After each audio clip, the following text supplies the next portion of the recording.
today is 10th of March and I welcome you all at the Hindu newspaper analysis discussion. So guys, in the today's video, we are going to discuss entire analysis of Hindu newspaper. We'll see articles along with its background as well as the way forward. And I would like to tell you that you can download the entire notes of this particular session from our Telegram channel. And the link for Telegram channel is given in description box in YouTube. Now, first of all, let's see the overview of entire newspaper so that we can understand that which articles are actually important in today's newspaper. So, first article here, Center to reconsider safe harbor clause in IT law. So, the first blueprint of Digital India Act 2023 has been released by government. We'll see that what are the brief provisions about this Digital India Act and all other surrounding information that can be important for exam. That also we'll see. Then further, BJP using ED CBI, political article, not very much important for our examination. ED arrests Sisodia in Delhi excise policy case. Then again we have the advertisements. Okay, coming to the city section. So in the city section, the regional political issues largely have been given. No need to go too much in detail in these particular kind of things. Okay. Then moving on guys in this particular direction. So again the tenders, advertisements, etc. has been there. So so here we can see one article, long lost moth species caught on camera in Tamil Nadu forest. So guys, after 127 years, okay, we see that this particular moth Memiscusia Cylonica has been found. Now, but understand this particular thing, guys, that the species of moth, the species of bacteria or whatever the frogs, etc., that have been found, okay, they are not largely asked. See, questions in prelims are asked, but the questions on the flagship species or such kind of animals which were there into the news, fine, they are asked more. Then further moving on, after that, so here guys, there is one article, we'll see antibiotic drug administered on livestock cut carbon in soil and affect climate, says IAS study. We'll see this particular article as what it is talking about with respect to the examination. And moving on guys, then we have the spotlight article, farmer distress, falling prices, falling hopes. Okay, so here the article is talking about that how the farmers, okay, they are suffering because proper price for their produce is not being given to them. So the stories of the farmers are being given here. Then further moving on the Metro Plus page and then we have this editorial section. Now guys, in editorial section, the first article, media raids and breaking the silence on press freedom. So this article is talking about the recent raids that were made on BBC's office. Then all parties in Nagaland scrambling for the power pie. Okay, so guys, recently we have seen that elections were held in Nagaland. Now, who will be forming, which political party will form the government and what will be the political stakes, that is being discussed. Largely the article is not important, fine, political article. Then the ideal track to run India's logistics system, we'll see this particular article with respect to the examination, GS paper number 3, infrastructure. Then stopping the boats. Now this article talks about the new proposed refugee policy by UK. Now UK has provided this thing that if any person illegally entered UK, then they will not be given asylum. Okay, so the people who are entering there, okay, if they want to get an asylum in UK, if they want to get a refuge in UK, they need to apply first, and if they are given the permission, then they should enter. If directly they have come illegally and now after entering the UK, if they are applying for the asylum, they will not be given. Now the article is talking about that Britain is not understanding one very simple point, is that often people who are coming and asking the asylum in a country, they are coming from economically and politically desperate situations. Often they might not have time to do these particular kind of formalities. They are fleeing to save their lives. Okay, so it is not a very humane kind of approach. Then further, can the cheetahs help India's grasslands? We'll briefly see this article. Then after that, the uncertainty of jumbo assignments. So this is a notebook article where the journalist shares some of their own personal experience, etc. Not important article for exam. Then coming to text and the context page, the elusive political solution in Sri Lanka. Okay, so basically guys, here we see this particular thing, that when we talk about the Sri Lanka, guys, right now the Sri Lanka is facing multiple crises. First of all, it is facing economic crisis. Secondly, it is facing the political crisis where the political legitimacy of the government is being questioned. Then guys, there is also the 13th Constitutional Amendment Act that has to be finalized. Now 13th Constitutional Amendment Act particularly it talks about giving the autonomy, giving the powers to the Tamilian people which are living particularly into the northern part of the Sri Lanka. Okay, now the article is talking about largely the political issues that the the Sri Lanka is facing. Now understand this particular thing, guys. Basically the solution into the present times is being given. Now the article, guys, doesn't contains much of the substance with respect to the examination. Why? Because the article is right now talking about that what presently the political parties or what presently the government there is affixed at. Okay, so by the time your exam will come, a lot of things would be changed in that particular context. Okay, then further moving on, India at the Academy Awards from Mother India to RRR. Okay, then further India top tier security partner says Australian Prime Minister Albanese. Okay, we'll see this particular article. So recently the Australian Prime Minister has visited India and he is talking about that how India and Australia have been the countries which have cooperated on Indo-Pacific region to keep Indo-Pacific as a region which is rule based, fine, and freedom of navigation is to be ensured and all such kind of a things. Okay, now basically here, guys, in this entire article just two lines are important where it has been provided that Australia will be hosting the Malabar exercise for the first time this year, and at the same time India will participate in Talisman Sabre exercise by Australia. Okay, then further moving on in this particular direction, after that, abusing someone with caste name during argument won't lead to SC/ST Act. We'll see this article. Then IBSA is being discussed here. We'll see this article. MOU on semiconductor. We'll see this particular article as well. Then, guys, further we have largely the political articles here, not important for examination. Then these tenders, etc., are there. Okay. Then railways gear up to fulfill coal demand of power sector. So basically, guys, understand this particular thing that now as the summers are kicking in, so the electricity consumption will increase, and for that particular thing electricity generation also to be increased. Now as we talk about the present time, still around 51, basically it has been provided that more than 50% of electricity is generated by the coal. Fine, and in that capacity we need to ensure that the power generators have enough amount of coal. Moreover, as as the rains will be starting around the month of the June, before that enough supplies are to be stocked. So here the railways will be trying to meet that particular demand. Deccan University in Gift City will allow semesters abroad. Okay, so guys, here we have seen this particular article already, that recently, first of all, the UGC allowed that foreign universities can open their campus in India, and after UGC allowed this thing, Australia's Deccan University has provided that they will open a campus in Gujarat in Gift City, that is the Gujarat International Financial Tech City. Okay, and they will also allow the abroad semesters for the students if they want to attempt them. Okay, then moving on, Satish Kaushik, versatile film veteran, is no more.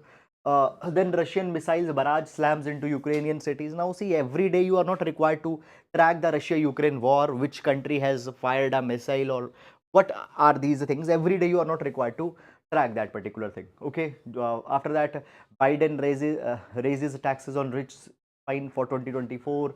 Fine, moving on in this particular direction. Then full trade deal to be in place by Q3, says Australia's Farrell. Okay, so basically, guys, here as we talk about the India and Australia, so basically comprehensive economic cooperation agreement, okay, has been signed. Okay, and in that particular details, the full details, full line of tariffs, etc., will be released soon. Then inflation to ease in financial year 2024. Okay, block buy adds a big opportunity. Danfoss, largely the corporate trends, etc., has been given. Okay, and then we have the sports page. So this is, guys, overview of entire newspaper, which aims to show you the glimpse of newspaper as what are the important things that have been mentioned, and out of this overview some important articles we need to pick which are relevant for our examination. Now let's discuss the relevant articles one by one in detail. Okay, Now, starting up, so guys, every class we start with a GS quotation that can be used to complement our answers in GS 1, 2, 3, 4, or it can be used to complement the essay. Now, so we'll take the quotation from Gaylord Nelson. So Gaylord Nelson says that ultimate test of man's conscience may be his willingness to sacrifice something today for future generations whose words of thanks will not be heard. Okay. So today you will sacrifice your comfort for the future generations, and you will not even be there to hear the thanks. And here we can take the example of the freedom fighters. So they sacrificed their life, and they sacrificed their life, and because of their efforts we got independence. Today we thank them a lot for their contributions, but they are not there to hear that particular thanks. This is the true test of the conscience of those great people. Fine. Now, today when we talk about this particular quotation in the present times, understand this thing. There are many of the challenges that the world is facing.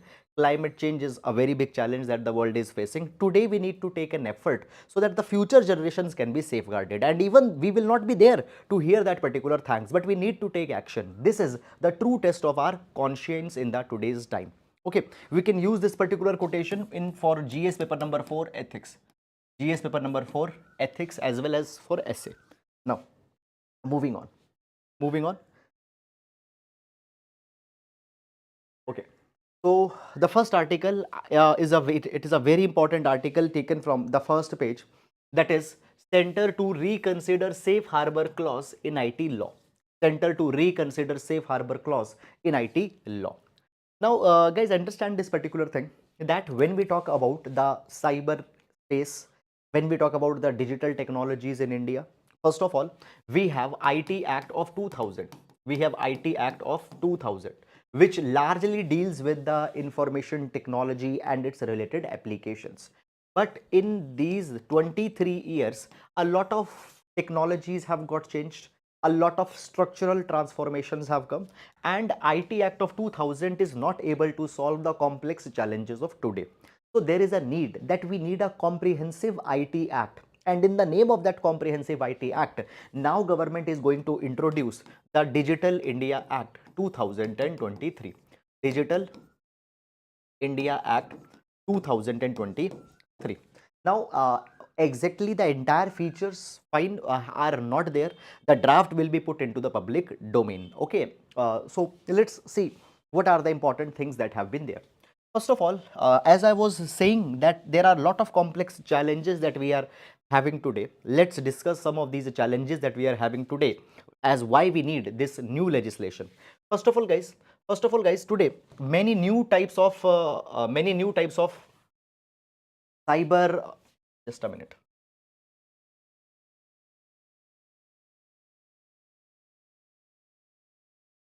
Okay.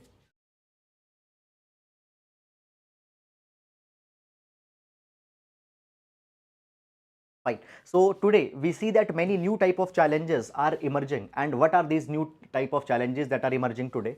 So first of all, first challenge that we can see here is, for example, catfishing. Now, these particular kind of terminologies can be very important for our GS paper number 3, internal security challenges of cyber threats that have been there. Now, first of all, catfishing. What is catfishing? It refers to a practice of creating a fake online identity to deceive someone for romantic or financial gain.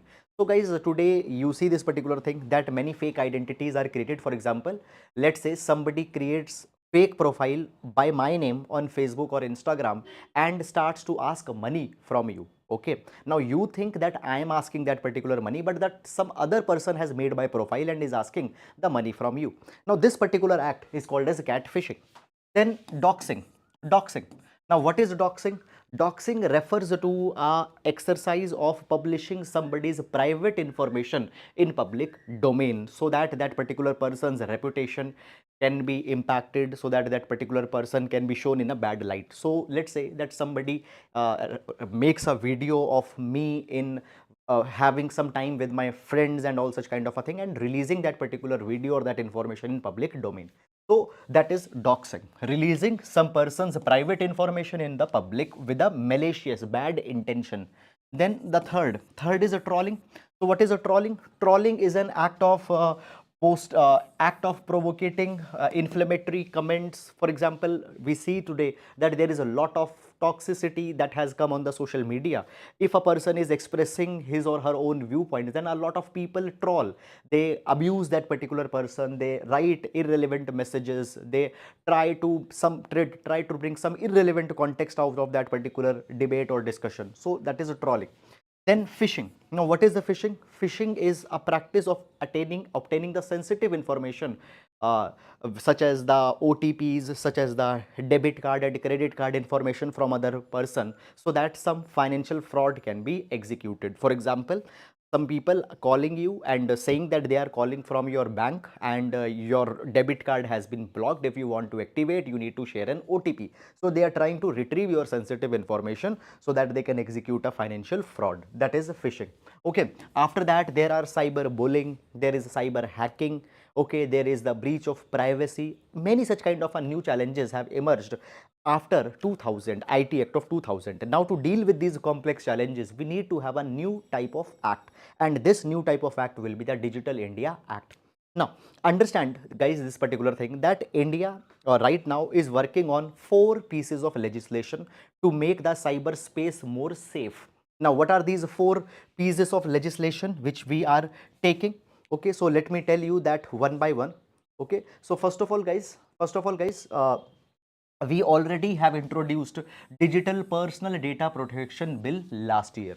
Now this digital personal data protection bill aims to save your private personal information, because already in Puttaswamy judgment, Supreme Court has ruled that right to privacy is a fundamental right provided under Article 21. So if your privacy is to be protected, we need to have a law, and for that thing already digital personal data protection bill is there. So this is one piece. Then the second is Digital India Act that we have brought, which will amend the IT Act. Okay, and then third is National Data Governance Policy. National Data Governance Policy, fine. Now the National Data Governance Policy will be establishing the standards that how the data can be used in governance, how the evidence based governance can be carried by using the data. And the fourth is we will bring the relevant amendments into Indian Penal Code, because many new type of offenses are now being executed by using of computer cyberspace. Now IPC originally came in 1860, and at that point of a time the cyber crimes were not a thing that anybody thought, but today the cyber crimes have increased. So to deal with them, IPC will also be amended. So these are the four developments that we are coming out with to make our cyberspace more safe and secure. Okay, then further moving on in this particular direction guys, so first of all, what are the provisions of this Digital India Act? Now first provision is that the government is reconsidering a key aspect of cyberspace, that is the safe harbor. Now what do we mean by safe harbor? So safe harbor, see, right now we have social media intermediaries. Now what is the social media intermediaries? Social media intermediaries are the platform such as Facebook, Twitter, Instagram, YouTube, etc. These are the social media intermediaries. Now people are posting their views, people are posting their videos, many photographs on these platforms. Now, if let's say somebody posted a hate speech on Facebook, can you hold Facebook liable for that particular thing? No. Why? Because thus Facebook enjoys protection, it enjoys immunity under safe harbor. Under safe harbor, if you remember, just a few days back we have discussed in USA also, there is a discussion that is going on that whether we need to revise the safe harbor protection that is given to the social media intermediaries. Why? Because it has been said that by using this safe harbor protection, social media intermediaries, they have developed a culture of impunity. Culture of impunity means that whatever they do, nobody is going to punish them. So what is happening today? These platforms have become facilitators of hate speech. They have become facilitators of disinformation, propaganda.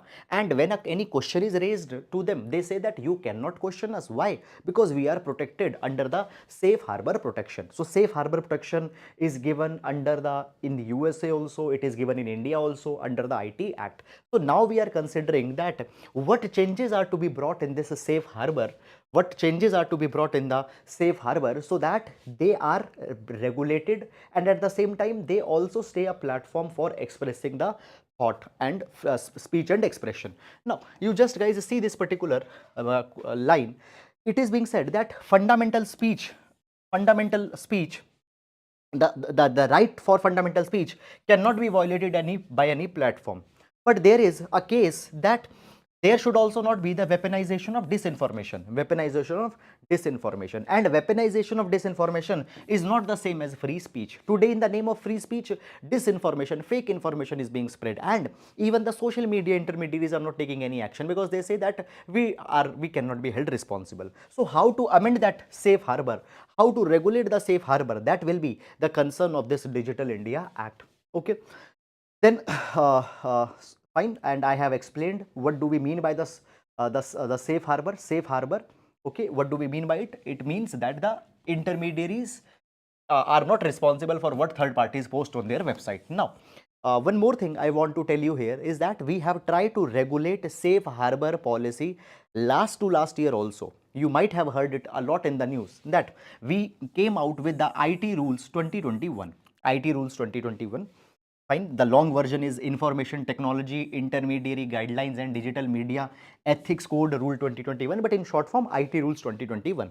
In these IT Rules 2021, it was provided that if social media intermediaries want to enjoy their safe harbor protection, they have to fulfill certain obligations. For example, they need to ensure that they are posting a grievance redressal officer to whom the people can complain if they if they find that some hateful content etc has been posted. Then it was also provided that these social media intermediaries, they need to take down some wrong content if it is being posted there. Okay, they have to cooperate with the government if some misinformation is floating. So certain obligations were imposed on social media intermediaries. It was said that only if they will follow that, then they will enjoy the safe harbor. So to an extent, we have tried to regulate safe harbor by the IT rules, and now the Digital India Act also will try to regulate the safe harbor. Okay, then next issue that's coming here is that, okay, already we have seen that by IT rules 2021, grievance redressal mechanism was created. Now for example, if there is some information which is posted at Facebook and you got offended by that, then you can register your grievance with the grievance redressal officer, which has to be appointed by the social media intermediaries. That was provided in 2021. Now often after that, it was seen that people are filing their grievance, okay, but their grievance were not being addressed. So for that thing, already grievance appellate committee has also now been constituted by government, where if you find that your complaint is not addressed, you can reach to this grievance appellate committee. So what I'm trying to show, I'm trying to show you that guys, in last 2-3 years, many type of regulations, many type of laws, many type of rules have already been enforced to ensure that social media intermediaries are properly regulated, and now Digital India Act also will try to do similar kind of thing. Now understand this particular thing guys, that when the questions will asked in exam, you will not be required, or very rarely the questions only on one particular law are asked, rather the question on entire sector or entire theme are asked. So all these informations you need to know. Now further, this Digital India Act, it also aims to deal with the other aspects, such as it aims to deal with artificial intelligence. Okay, it aims to deal with the deep fakes. What are the deep fakes?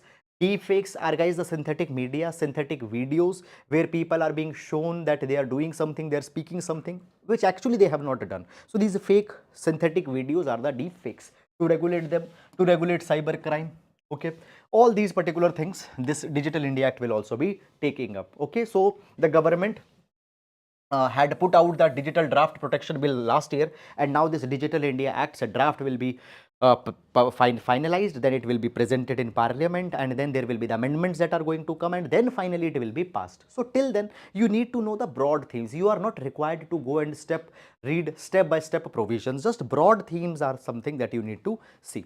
Okay, that is all about it. Okay guys, any question if you have, please ask.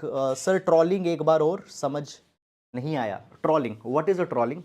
Trolling is something like this, that suppose I posted a video on YouTube, and in that particular video I am trying to express my views on the BBC raid that was carried by the government, and I am saying these are my viewpoints. Now you did not like that particular thing, and you came on my post and you started to abuse me, you started to make fun of me, you started to challenge my credentials. Okay, you are using some wrong kind of words for me. That is trolling. Okay, that is a trolling. Fine, so that is about it, and now let's move to next article. IBSA can play a vital role in reforming digital governance, says Diplo Foundation report. Says Diplo Foundation report. Now, this article will see with respect to the GS paper number 2 IR, and within the IR, international groupings.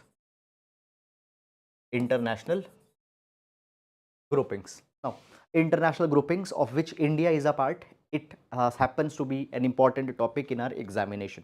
Now, when we talk about IBSA, when we talk about IBSA, IBSA stands for India, Brazil, South Africa. India, Brazil, South Africa. Now, IBSA is a platform of like-minded developing countries where India, Brazil, and South Africa come together and they discuss the common concerns in all these three countries. Now, what actually has happened? Diplo Foundation,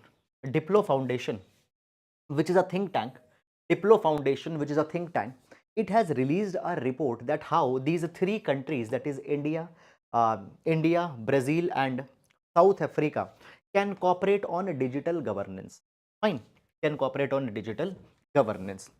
Now, first of all, guys, today we see this particular thing, that there is big geopolitical tension that is going on.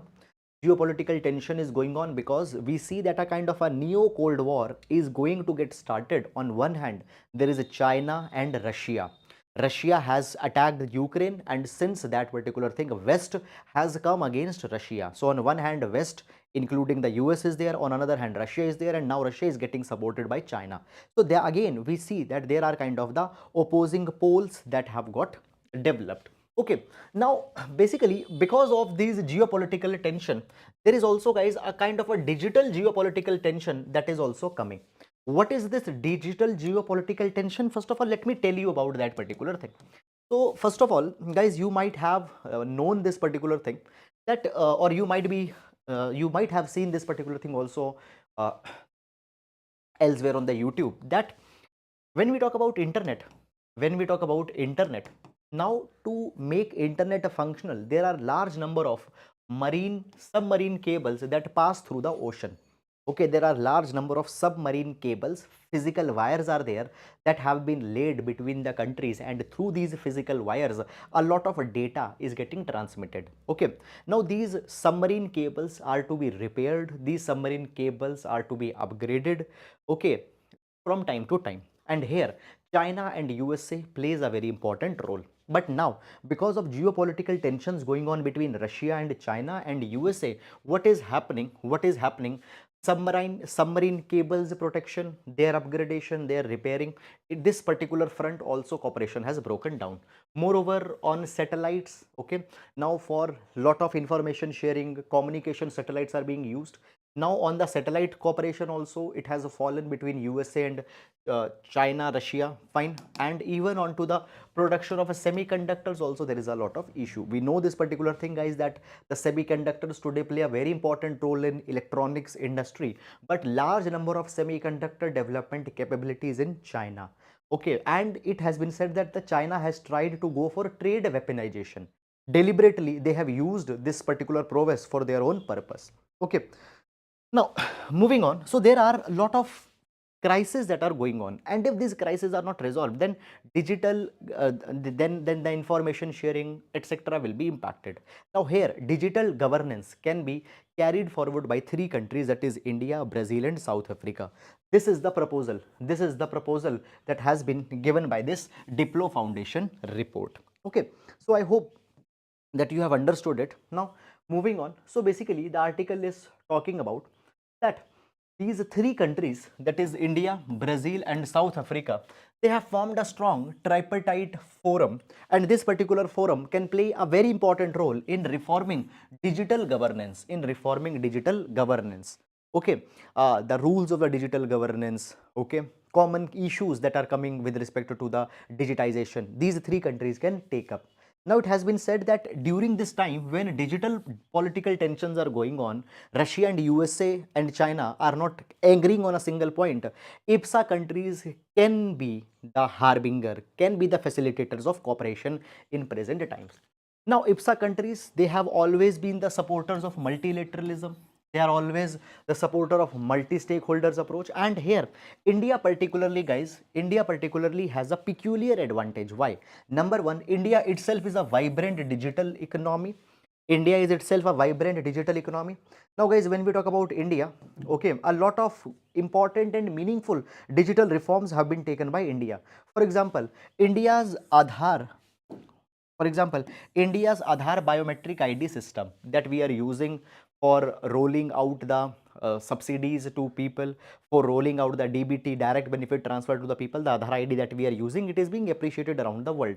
Then in digital payments, we have made a kind of a breakthrough by bringing the UPI payment system. Okay, so our UPI, our UPI, our CoWIN for the COVID management, okay, Arogya Setu, that is the contact tracing app. Okay, so digital stack of India, which includes these applications such as the UPI, Aadhaar, CoWIN, Fine, Arogya Setu, etc. It is appreciated by the world countries. So therefore, India is a leader in digital technologies. And secondly, right now we see this particular thing that India is also leading at G20. India is also leading at G20. So therefore, India can be the leader for digital governance architecture, okay, modernization of national data systems, and to bring a cooperation on digital landscape. India can be a very important partner.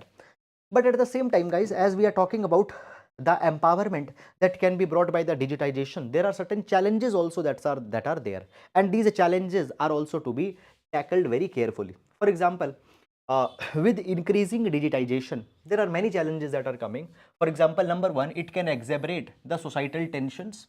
Fine. For example, digital divide is still there, and people who not have digital literacy, they are becoming the digital have-nots. So digital divide might bring a very big problem. Then the need to have digital governance, okay, then cultural, political, economical specificities are also there, which restricts the people from accessing the digital technologies. For example, some people are so poor that they cannot afford the smartphone, and because they cannot afford the smartphone, they are outside the umbrella of digitization. Social issues are there. We see this particular thing that historically in India, the women didn't had accessibility of internet and smartphone, so they are excluded. So many of these challenges are coming. Okay, so we need to ensure that also. But this article actually is talking about this particular one line issue, that the Diplo Foundation report provides that India can be a leader. Now we can use these particular points in our answers. We can use these particular fodder points. Okay, fine. Sir, who are the social media intermediaries? So I have told you social media intermediaries are these platforms such as the Facebook, uh, Twitter, Instagram. They are called as social media intermediaries. Okay, so I hope, guys, that you have understood this article. And now moving to the next article. Okay, now antibiotic drug administered on livestock cut carbon in soil and affect climate, says IISc study. Now this is a very, very important article, guys, which we can use for GS paper number 3. GS paper number 3, climate change. GS paper number 3, climate change. Now, actually, it is a very interesting finding that has been brought here. Let's try to understand that. So basically, guys, what has happened? A research has been carried. A research has been carried by certain scientists from Center for Ecological Sciences Institute and certain researchers from IISc, that is the Indian Institute of Science. They have come together and they have carried a study. They have carried a study on the livestock, fine, in the Spiti region. Livestock in the Spiti region. So, guys, let's take that the farmers, cattle rearers, they are rearing certain livestock, their cattle, let's say they are rearing sheep, they are rearing goat, okay, any such kind of animals they are rearing. Now it has been provided. Let's see what's happening. What's happening? Let me tell you.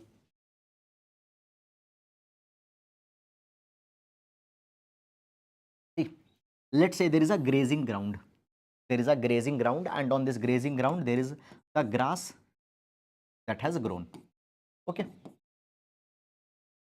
Now, let's say this particular grass is being grazed by the goats.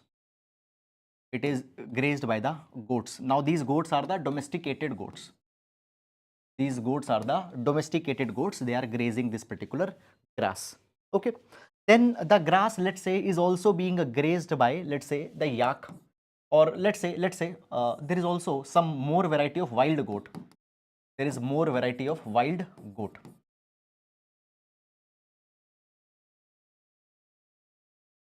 Now, this particular goat is not domesticated. Okay, they are also consuming this particular grass. Fine, this is happening. Now, it has been provided that the domestic goats, the goats which have been reared, when they are eating the grass, after that they have passed from that particular land, we find that the capacity of this particular grass or capacity of this particular soil to capture the carbon, capacity of this particular soil to capture the carbon, it goes down, it reduces. Okay, now we know this particular thing. You might have heard about the carbon sequestration and carbon capture or carbon storage. What do we mean by this carbon sequestration, carbon capture, carbon storage? Is that the soil, they captures the carbon, and by that particular thing, the soils are actually reducing the amount of carbon that is available into the environment. Okay, now what is the reason? What is the reason that grazing by livestock, grazing by domestic livestock leads to lower carbon storage in soils compared to grazing by wild herbivores? It is reason because in the domestic animals we are using antibiotics such as tetracycline. So tetracycline, which is an antibiotic, is being used on the domestic animals. Now, what happens after the consumption of this particular antibiotic?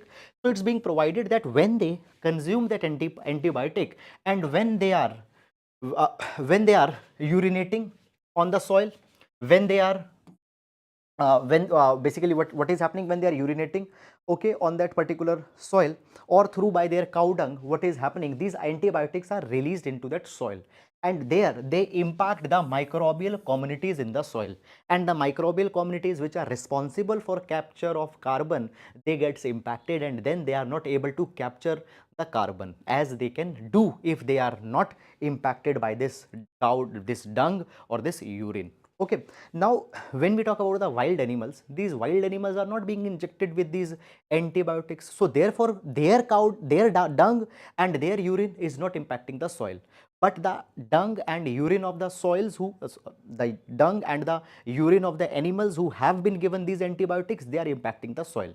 Now it is we need to understand this particular thing, that today the livestock are the most abundant mammals on this particular earth. Okay, and as so many of the livestocks we are rearing and we are infesting them with these antibiotics, so what is happening, if by small amount they are reducing the carbon that can be captured by the soil, it will be a very big impact at the end of the day. Okay, that is about it. Okay, now guys, please first of all comment and tell me that are you able to understand this article or not. Please comment fast and tell me if you are able to understand this particular article or not. Just I'll explain in one line. So what's happening, the domestic animals, they are being fed with antibiotic, they are fed with antibiotic, and after getting fed by antibiotics, when they are passing their urine, when they are passing their dung, okay, in that urine or that dung, these antibiotics, they reach this soil, and there they impact the microbes, and then those microbes are not able to capture a lot of carbon. But wild animals, because they don't are getting those antibiotics, they don't have such a negative impact. So this is a very big thing that we need to look upon. Anyhow, infesting these animals with the antibiotics is also bringing health problems for the people who are consuming the livestock based products. If you are consuming the milk from the livestock which have been fed with antibiotics, obviously that antibiotics will pass on in the human body also, and it later leads to antibiotic resistance. So it's a health issue as well. Okay, now moving to next article.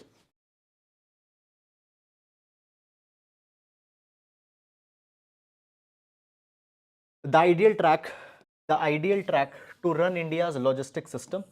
We'll see this particular article with respect to GS paper number 3, infrastructure. GS paper number 3, infrastructure. Now, when we talk about infrastructure, within infrastructure, railways, transportation becomes a very important component, and all those things we are going to understand here. Okay. Now,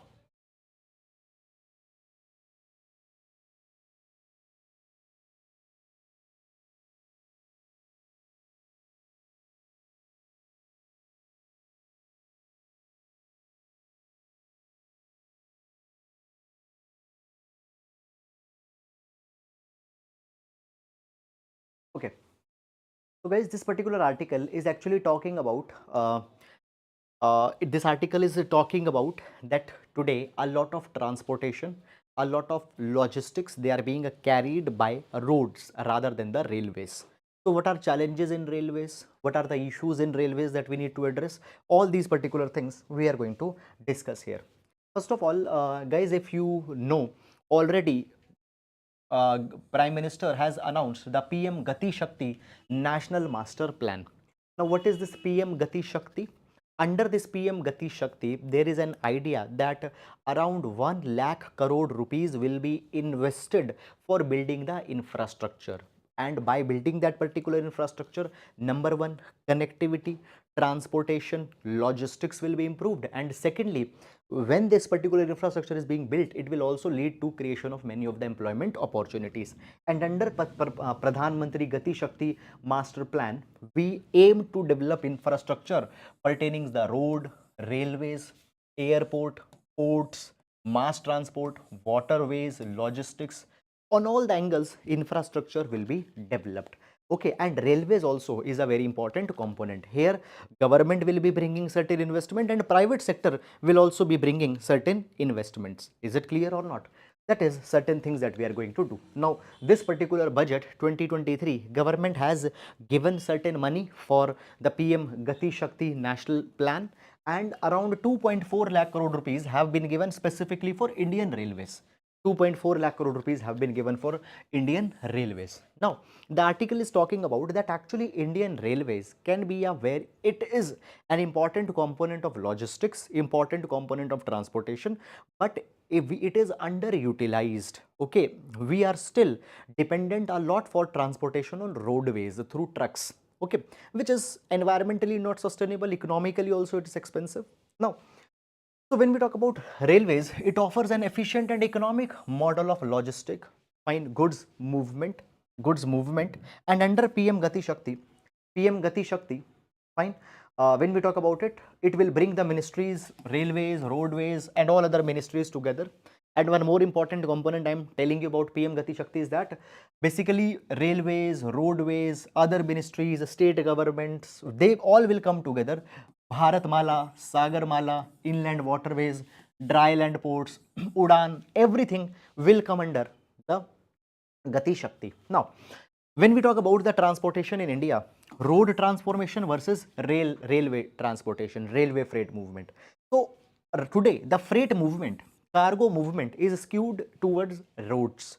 65% of cargo 65% of cargo is being moved by the roads, and because of that particular thing, there is a lot of burden on the roads. Our roads are overburdened.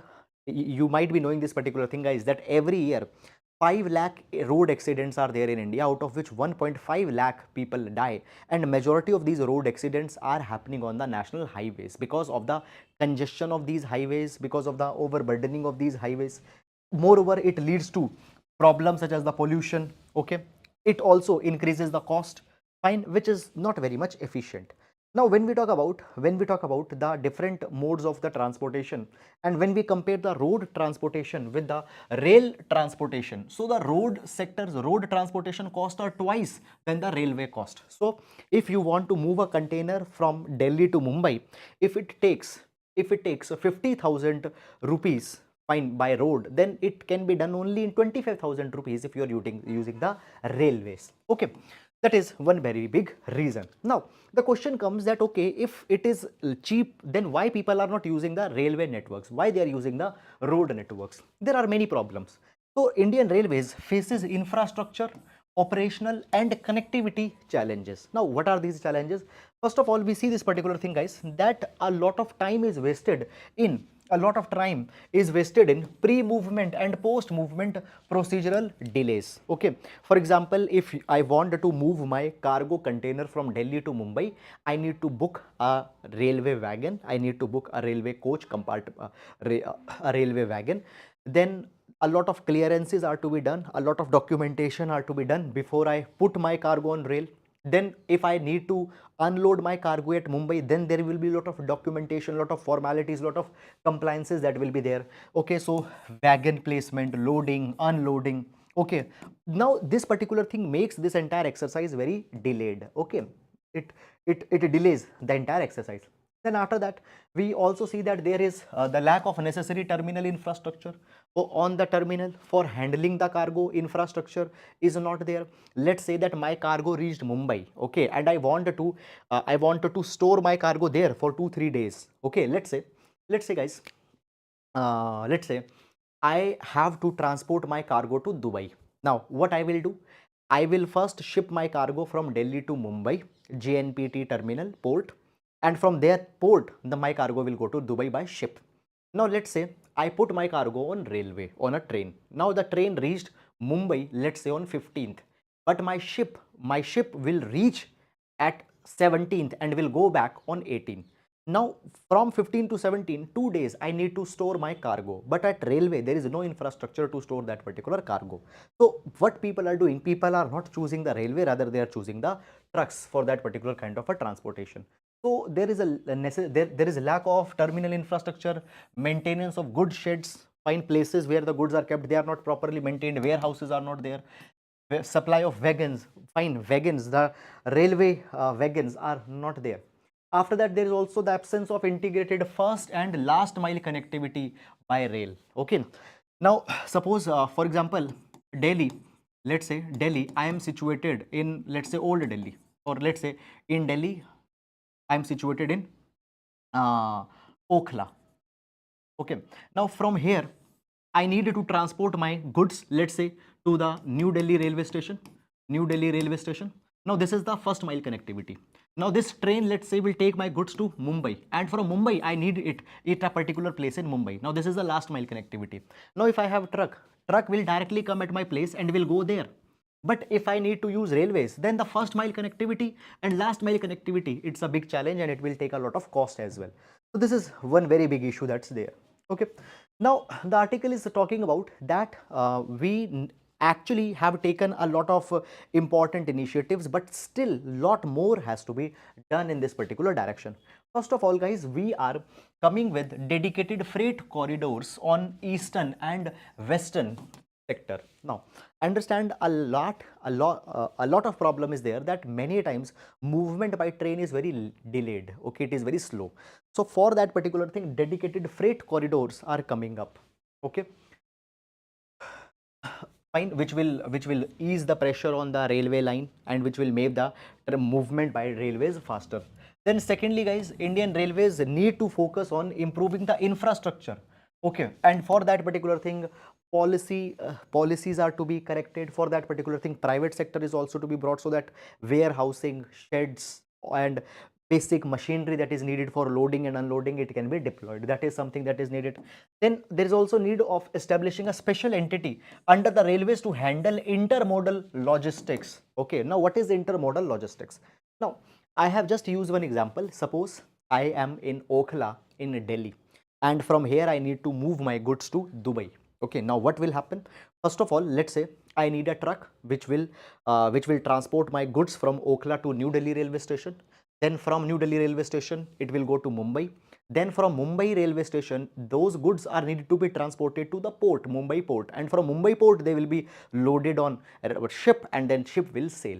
Now, basically that intramodal logistics are the facilities which will ensure the movement from one medium to another medium, that is from truck to train, from train to ship.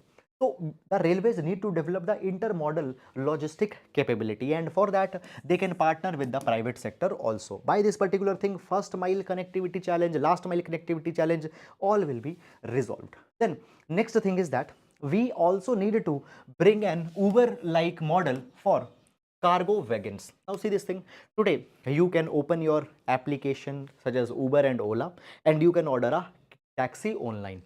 So by this, on that particular line, Indian Railway also needs to come out with application, or needs to come out with a web page where you can book your wagon, okay, for the for cargo transportation. So such kind of reforms are needed in this particular direction. Fine. So this is something, and guys, this integrated logistic infrastructure is very much important, because guys, today the railways can also be used to connect Indian markets with Bangladesh, Nepal also. Already MOUs have been signed, but for that particular thing, we need to improve all such kind of challenges that are coming. Okay, so that is all guys about this particular article, and now we'll move to next article. But before that guys, let's take, if you have some doubt, there are a lot of comments that have come. Sir, what about use of antibiotics in case of fish culture and prawn culture in domestic lakes? They use high amount of antibiotics. Good question. Antibiotics are being used in fisheries, and a lot of antibiotics is also being used in the poultry. It is undesirable. It is not good. Often guys, these antibiotics are used to increase the productivity. For example, deliberately antibiotics are being given to the poultry, to the chicken, so that they gain their weight. Okay, because that is a commercial, that makes commercial sense for the rearers of the poultry, but that is not good. Even in fisheries also a lot of antibiotics are used, not good, should not be there. Why government is not taking strict action against aquaculture? See, government is taking action, government is coming with the schemes, but the problem is of implementation.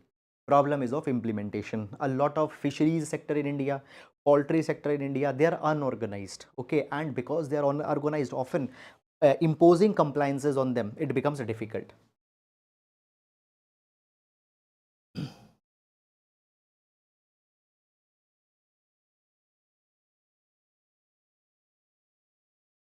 The average cost of value added logistic exchange in India is 14 to 15%. Yes, correct.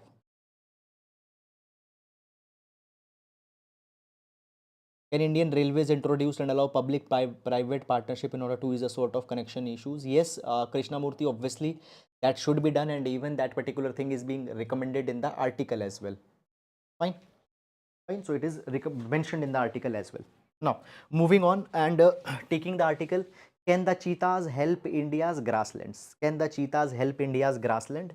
Guys, actually a lot of content is not there in this particular article. Just a small piece of content is there that we are going to discuss. Okay, now this particular article guys, we'll see with respect to GS paper number 3, conservation of wildlife. Okay, now first of all, many number of times we have discussed this particular development, that is the cheetah reintroduction in India. Okay, few days back also it was in the news, and we have discussed it as well. Okay, if you are following it, very good, but not, then let's discuss some of basic things. Now, first of all, when we talk about the cheetahs, cheetah got extinct in India in 1950s, and since 1950s we have tried to reintroduce cheetahs in India. Now in India we had Asiatic cheetah, and viable population of Asiatic cheetah right now are in Iran. We tried to negotiate with Iran so that the Iran gives us cheetahs, but Iran, the deal with the Iran did not went through, and now we are bringing cheetahs from Africa, that is the African cheetah. Now we have already brought a batch of 8 African cheetahs from Namibia in 2022, and then 12 cheetahs have been brought from South Africa. So in total 20 cheetahs have been brought from Africa, 8 from Namibia and 12 from South Africa, and these cheetahs have been reintroduced in the Kuno National Park in Madhya Pradesh. Okay, now first of all, we have already discussed a few days back, there was one more article that came. It is being said that we are introducing cheetahs in Kuno, but Kuno doesn't have prey base. Prey base means the animals on which these cheetahs will hunt.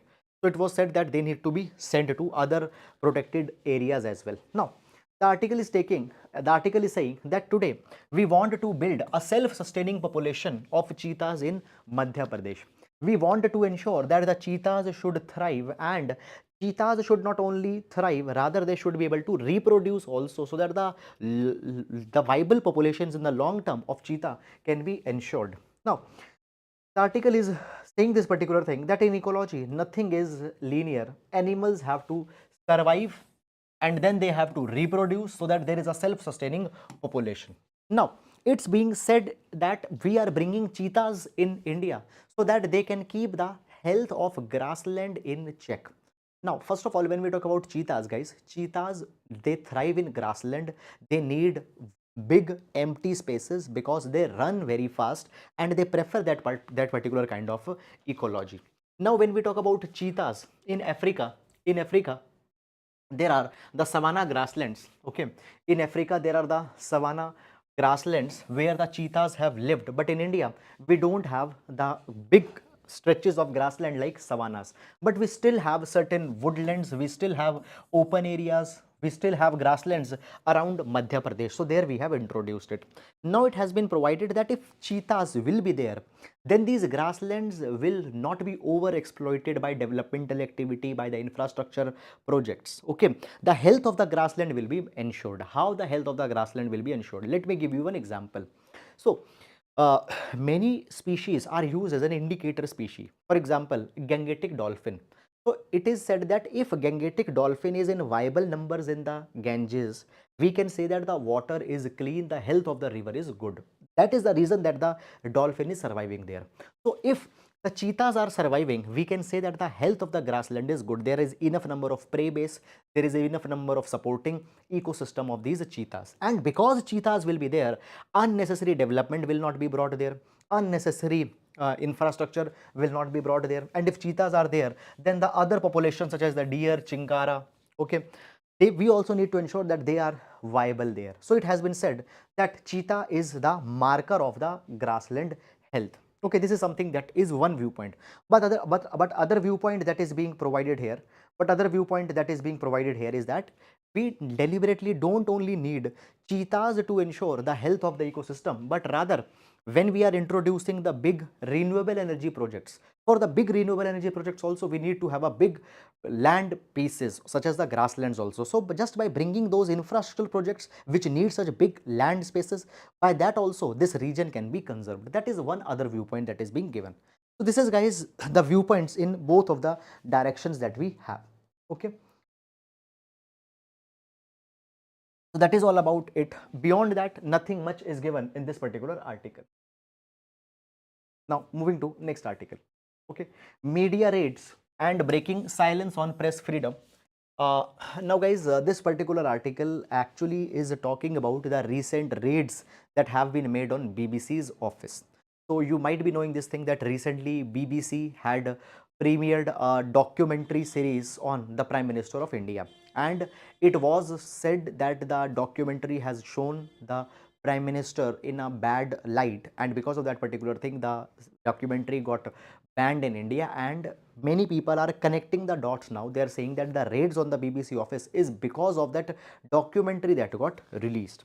Okay, that is something that is being provided. Okay, now, so recently there are the income tax department survey actions that have been made on BBC. Okay, now the article is talking about that basically these surveys, these raids that have been made, it is being said that it is an attempt to instill fear and an attempt to instill self censorship, okay, on the journalists. So this article is little bit critical in tone. It is saying that deliberately government is sanctioning such kind of a things so that a culture of fear can be instilled.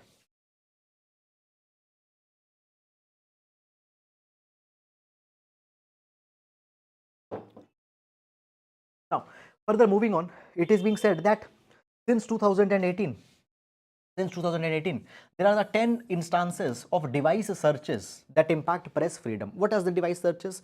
So the enforcement agencies, police, they reach the premises or office of an organization, they search their computers, they search their laptops, their servers are taken in custody, their mobile phones are taken in custody. So this is something that the government is doing. Now here it has been said that the Ministry of Home Affairs has very conveniently said that the police and law and order are the topics within the competence of the state government. So whatever is happening, that is being done by the state governments, and the central government or Ministry of Home Affairs should not be blamed for that particular thing. Now the article is saying that yes, the Ministry of Home Affairs very conveniently said that the law and order is the state matter, but many of the investigation raids are being done by the central departments, for example IT department. Okay, fine, and the records, fine, which are taken by the IT departments will be maintained by the Ministry of Finance. Now it has been said that such kind of such institutional evasion, such institutions making raids, taking up their devices, it increases suspicions about the bona fides of these prosecution. Okay, it increases the suspicions. Now the article is talking about this particular thing, that see, we have come out, the Supreme Court actually has come out with Puttaswamy judgment in 2017, and in this Puttaswamy judgment it was provided that the right to privacy is a fundamental right. But in that particular judgment, now see, right to privacy is a fundamental right. You cannot violate my right to privacy. But what about taking my mobile phone? If you take my mobile phone in custody and you are checking that particular mobile phone, in a way, my privacy is getting hampered because my mobile phone, fine, is related to, is connected with my private life. Okay, but Puttaswamy judgment did not come on that particular thing very clearly. So today, when the devices are being taken, when the computers are being taken in custody and when they are being searched, so the right to privacy is getting hampered in that particular case also. So Puttaswamy judgment, which was pronounced, okay, it to the criminal, it awaited the cases of electronic evidence. Fine, we need to define that whether the right to privacy will be applicable on devices also or not. Then after that particular thing, guys, after that particular thing, so there is also the DK Basu guidelines that have come for Digital India. DK Basu guidelines that have come. Okay, now what are the DK Basu guidelines? First of all, let's understand them. So DK Basu guidelines were for the arrest and seizures. Arrest and seizures. Now DK Basu guidelines have given a lot of recommendations with respect to the arresting of a person. That what norms are to be followed for an arrest, in what condition arrest can be done, in what condition arrest cannot be done.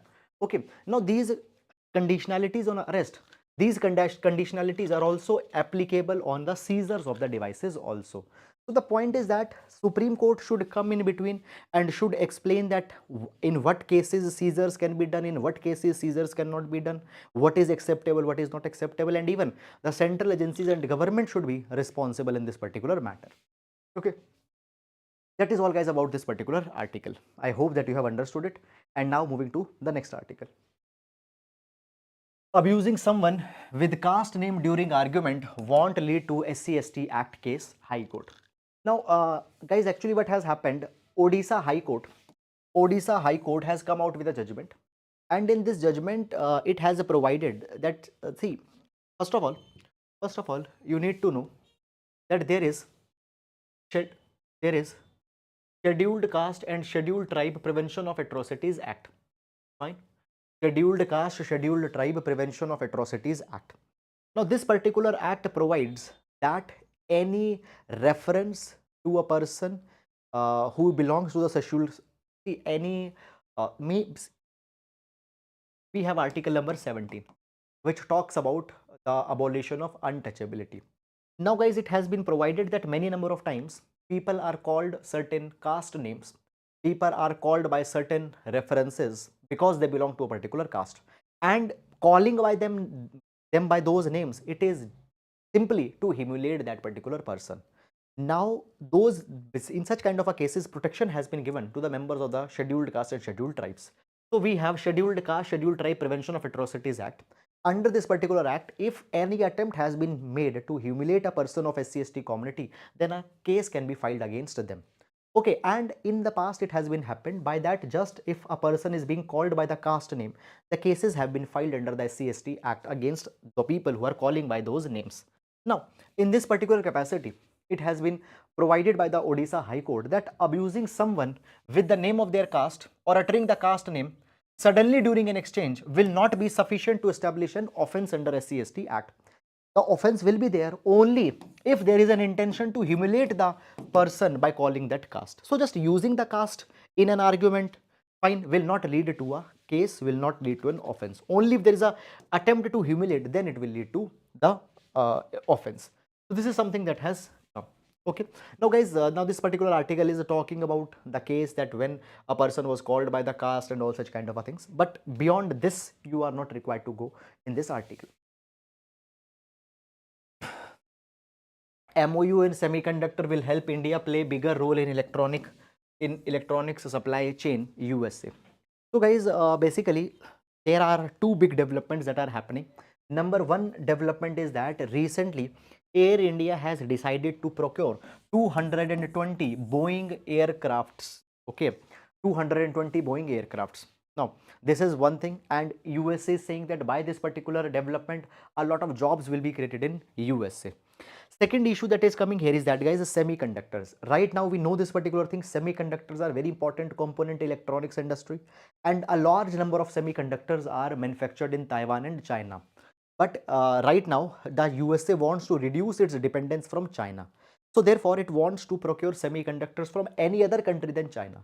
And in that particular capacity, India and USA will sign the semiconductor MOU, Memorandum of Understanding on Semiconductor, where the India will provide the semiconductor supplies to USA. Now it will be a strategically it will be a strategic achievement between India and USA, as well as it will also be an economic achievement also. Now, further guys, where these references can be used? These references can be used when we are talking about the relation between the two countries. For example, when you are writing an answer on India-US relation, in convergences between India and USA, we can write these kind of references. So just for the sake of reference, you need to read the article, not more than that. Okay. Now that is all about it. Moving to the next article. Moving to the mains practice question for today. The question reads, the railways offer an efficient and economic mode of logistics movement and can play an important role in enabling a coordinated and integrated logistics system analyze. So this will be, guys, the answer. This will be the question for GS paper number 3 infrastructure 10 marker question. You can write this question and you can submit this particular question at a peer reviewed platform. Now the peer reviewed platform, you can find it. Just you need to go to our main Telegram channel, Thinking Palette by Sahil. There just you can find the pinned comment, and in pinned comment you will find the link for the Telegram channel where you can submit the answers. So that is all, guys, for the today, and with this we come to an end to the today's newspaper analysis. So that is all for today, guys. Thank you so much, and if you have liked the video, please do hit the like button. Please do subscribe to our channel. We'll be meeting tomorrow. Till then, please take care of yourselves. Thank you so much.